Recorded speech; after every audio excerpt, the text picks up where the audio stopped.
যারা কন্যা সন্তানকে পছন্দ করে না তাদের সম্বন্ধে বলছি। যারা কন্যা সন্তানকে চায় না, কন্যা সন্তানকে নষ্ট করে দেয়, তাদেরকে মা লক্ষ্মী আশীর্বাদ করেন না। মেয়েরা হলো লক্ষ্মী, মায়ের জাত। ভেবে দেখুন তো, আপনি কার জন্য এই বিশাল বিশ্বভূমিতে ভূমিষ্ঠ হয়েছেন, কার জন্য বড় হয়েছেন, পৃথিবীর আলো দেখেছেন।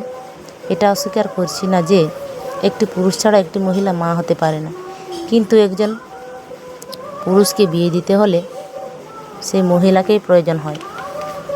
এবং বিয়ের পরে যখন কোনো সংসারে বংশধরের প্রয়োজন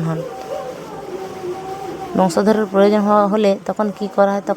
তখন সেই মহিলার মাধ্যমেই তো তাকে পৃথিবীতে আনতে হয়, সেই বংশধরকে। তাই জন্য তখনও মহিলাকে প্রয়োজন হয়। তাই বলছি, এই সমাজে যতটা পুরুষের অধিকার আছে, ঠিক ততটাই মহিলাদেরও অধিকার আছে। কন্যা সন্তানকে বড় করুন, বাঁচিয়ে রাখুন।